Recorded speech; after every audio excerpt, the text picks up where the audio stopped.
I woke up on a Sunday, and my wife was gone. On the fridge, a note, "Goodbye, loser. I never loved you." The next day, fraud alerts started coming in from the bank app and credit cards. But I just laughed because Laura and I met 7 years ago in a cafe. I was working on my laptop. She walked in with a smile that lit up the room. We talked, laughed, and soon became inseparable.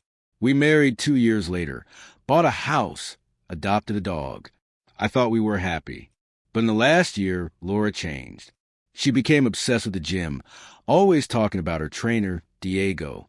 I thought it was normal, supported her, even paid for sessions.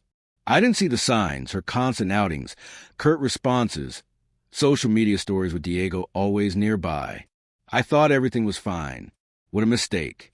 That Sunday morning, I woke up and Laura was gone. The bed was empty, the house silent. I went to the kitchen, hoping she was there, but found only a note on the fridge, stuck with a heart-shaped magnet from a trip we took. "Goodbye, loser. I never loved you." I stood there, holding the paper, feeling the world collapse. 7 years together, 5 married, and this, a note. I called her. Surprisingly, she answered.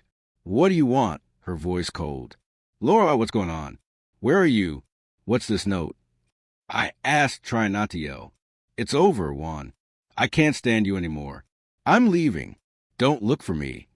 She hung up. I tried calling again, but I was blocked. Her social media was gone. It was like she'd vanished. Her clothes were still in the closet, but her wallet, keys, and phone were missing. This wasn't just a fight. It was planned. On Monday, everything exploded. I was at the office when my phone started buzzing nonstop. Bank alerts, credit card charges, thousands spent on luxury hotels, designer stores, plane tickets. I called the bank. The accounts were in my name, but I hadn't made those charges. I sat there stunned, then laughed. Not because it was funny, but because I got it. Laura wasn't just leaving me. She was stealing from me, and she wasn't alone. I'm a financial analyst. I know how to follow money. I opened my laptop and tracked the transactions. A hotel in Miami, jewelry, flights to Vegas. Who spend like that? Someone who thinks they won't get caught. Then I thought of Diego, Laura's trainer. For months, she'd been acting strange, always at the gym, posting stories with him. I thought it was healthy. Now it clicked. Diego, with his perfect smile and gym selfies, was with my wife. I called Marcos, my best friend, the kind who always has a plan, even if it's over the top. I told him about the note, the call, the alerts. "Bro, they played you," he said. "Your wife's with that guy, and they're spending your money. But we'll teach them a lesson." "How?" I asked. "Freeze the accounts. Track everything. If they're as dumb as they seem, they'll slip up." That night, Marcos came over. I froze the accounts I could and reported the fraud to the bank. I also called a lawyer, Javier, recommended by my sister, Clara. Clara was furious. "I always knew Laura was a snake," she said, bringing food so I wouldn't spiral.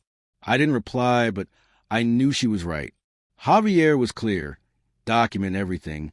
No emotions, just evidence. I nodded, though inside I wanted to scream.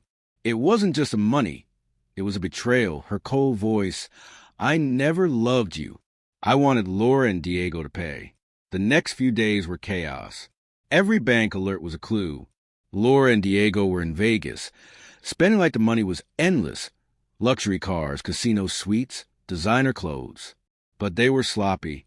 Laura had logged out of our shared email account, and there it was. Receipts, flight confirmations, messages with Diego that made me sick. "Don't worry, babe. The loser won't notice," he wrote. What pair of geniuses. Marcos laughed when I showed him. "They're idiots. We'll use this." I passed everything to Javier. Each transaction was more evidence. But I didn't just want my money back. I wanted their lies exposed. Instead of public social media, I started with our inner circle. I told Clara and my brother, Tomas, and showed them the proof. They spread the word to friends and family. Soon, everyone was talking. How could Laura do this? And that Diego always seemed like a jerk. The news spread like wildfire among Laura's acquaintances. Some even confronted her in messages. asking what was going on. She gave vague excuses, but no one bought it. I tracked their moves like a game, freezing accounts, tracing purchases, contacting credit card companies, reporting everything. Meanwhile, our circle kept talking. A cousin of Laura saw her in a Vegas casino photo and messaged her, "What are you doing there? Spending like that?" Laura didn't reply, but the cousin sent us the screenshot. I smiled they were slipping. My family was key. Clara kept my spirits up, bringing food and talking me through it. Tomas, a computer whiz, traced the IPs of their emails. They were in a Vegas hotel. Each piece of data made me feel stronger, but it wasn't all easy. At night, the note in her cold voice haunted me. "I never loved you." It hurt, not love anymore, but a wound. I swore I wouldn't let it destroy me. Javier called at the end of the week. "The evidence is solid," he said. "We can go for fraud and identity theft. If we keep this up, they're not just paying back, they're in jail." "Perfect," I said, looking at the note on the table. "Let the game begin." Marcos and I spent nights combing through emails and receipts. Laura's failure to log out of our shared account was a gift. We found hotel bookings, clothing purchases, even an email where Diego bragged about a $10,000 watch bought with my card. "The idiot won't notice," he wrote. I wanted to laugh. They were so wrong. Javier kept me grounded. Document everything. If you want them to pay, we need solid proof. He gave me a list, transactions, messages, anything proving they used my identity. I froze every account I could, including a secret credit card Laura had open in my name. I reported the fraud to the bank, which started investigating.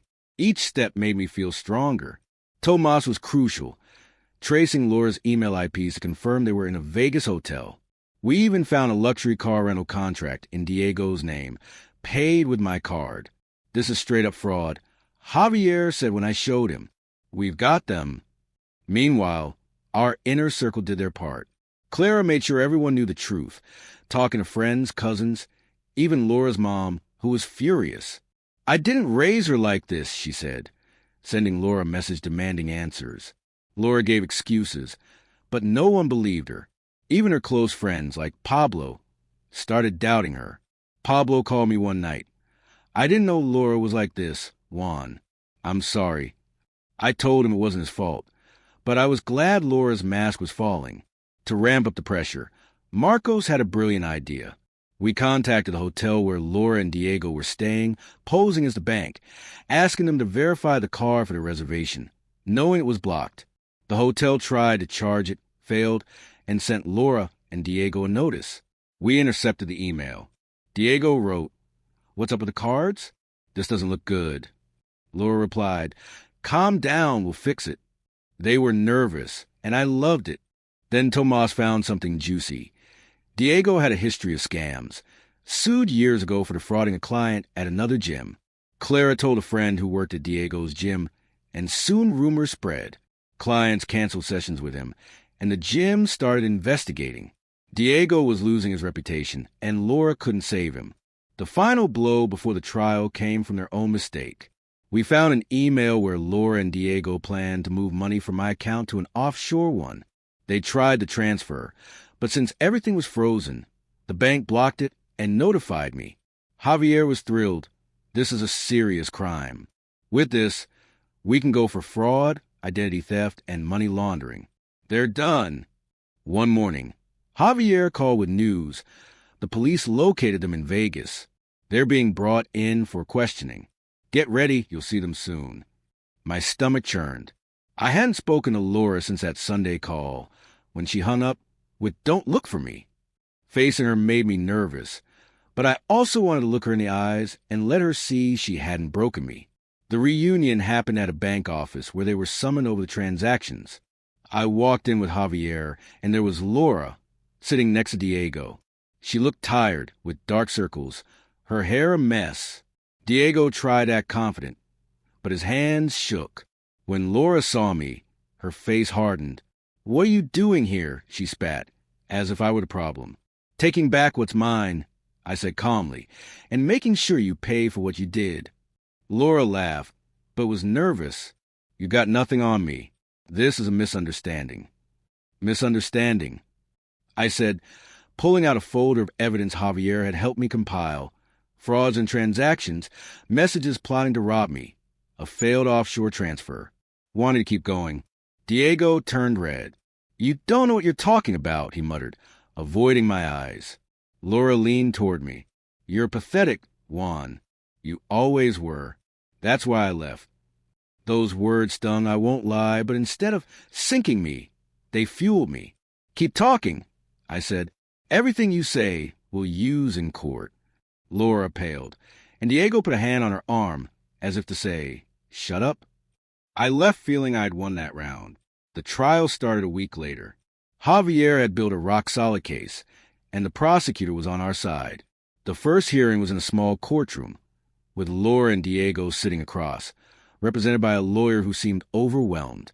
The prosecutor presented the evidence, receipts, emails, the car rental contract, the offshore transfer attempt.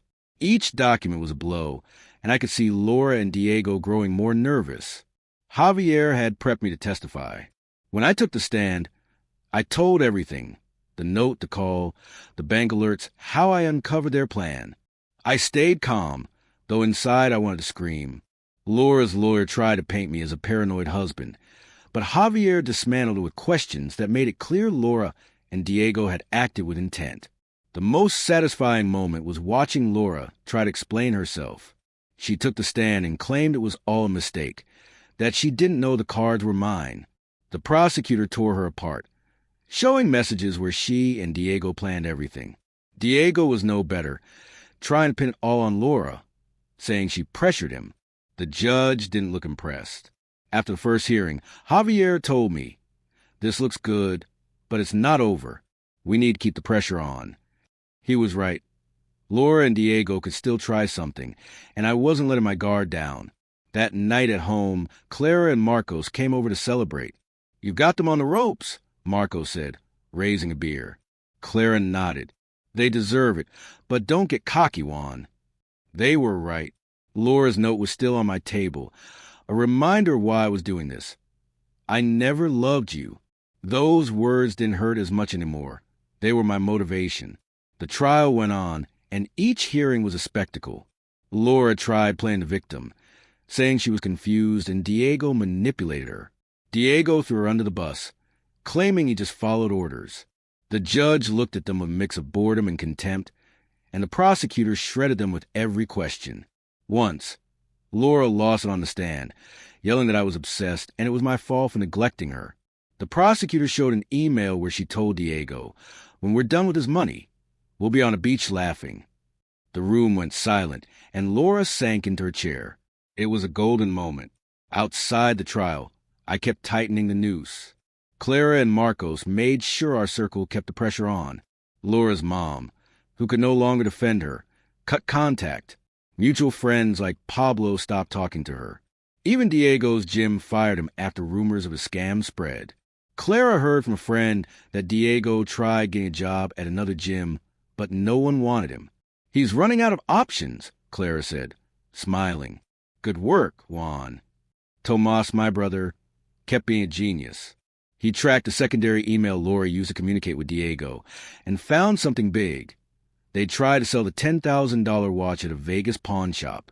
The deal fell through because the police were already watching them, but the email was more proof of their audacity. Javier presented it in court, and the judge jotted something down with a look that said, this is over, but Laura and Diego didn't give up easily. One night, I got a text from an unknown number. It was Laura. If you keep this up, you'll regret it. We can make a deal. I laughed. What could she offer? I showed the text to Javier, who added it to the evidence as attempted intimidation. They're desperate, he said. That's good. It means they know they're losing. The breaking point came in the second-to-last hearing. The prosecutor called a surprise witness, a pawn shop employee from Vegas. He confirmed Laura and Diego tried to sell the watch and that Diego got aggressive when asked for ID. The testimony was devastating. Their lawyer could barely cross-examine, and when it was over, Diego looked like he wanted to vanish. Laura, for the first time, said nothing, just stared at the floor. That night, Marcos brought beers to celebrate. "You've got them, man," he said. "This is better than a movie." Clara nodded. "They brought on themselves, but don't let your guard down." They were right, though the trial was going well. I wanted to ensure they had no way out. Then I had an idea. With Tomas's help, we legally accessed a social media account Diego used to flaunt his lavish life. We posted a screenshot of one of his emails about scamming the loser. We didn't name names, but our friends knew who it was about. The post spread in our circle, and soon Diego was a laughingstock. A gym client messaged him, "How low you've fallen, dude." Diego deleted the account the next day. It was a small win, but it made me smile. The final hearing was the nail in the coffin.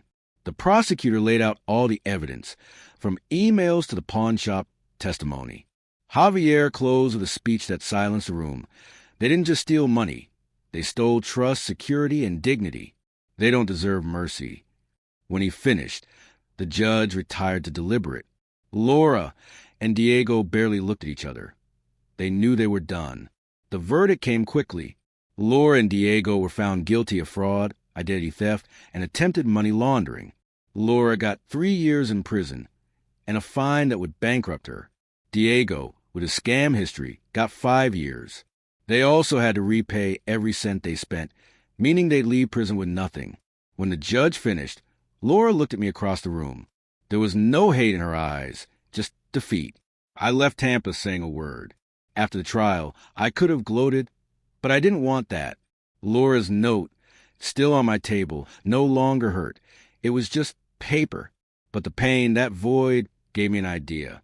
During the trial, I'd learned a lot about fraud and tracking it. I thought of others betrayed, robbed, humiliated.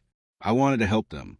With the money I recovered and help from Marcos and Tomas, I started a small company called Shield. Our goal was simple: protect people from frauds like Laura's. We offered account monitoring, legal advice, and financial security education. I hired a couple of experts, including a cybersecurity friend of Tomas's. Within months, we had clients, families, small businesses, even a couple of scam celebrities. Each case we solved felt like closing a chapter in my own story. Clara became my biggest cheerleader. "Look at what you've done," she said one night over dinner. "You turned your pain into something big." Marcos, ever the joker, added, "And you taught those 2 idiots a lesson." We laughed, but I knew he was right. Laura and Diego didn't just lose their freedom. They lost their reputation, friends, and future. And me? I was building mine. It wasn't all easy. Some nights, Laura's voice echoed, "I never loved you." But instead of sinking, I used it as a reminder. I wasn't a loser, she thought. I was someone who fought and won. I rebuilt my life slowly. I started hanging out with friends again, joined a cycling group, and adopted another dog, a clumsy Labrador who filled a house with joy. Months later, I got a letter from Laura in prison. It was an apology, or tried to be. She said she was sorry, that Diego dragged her into it. I felt nothing reading it. I tore it up and threw it away. I didn't need her words. I closed that chapter. Now, as I write this, I'm in my Shield office. We have a new case, a woman whose partner scammed her with a scheme like Laura's. I'm helping her recover her money and confidence. Every time I help someone, I find meaning in what happened. Laura and Diego thought they destroyed me, but they did the opposite. They gave me a purpose.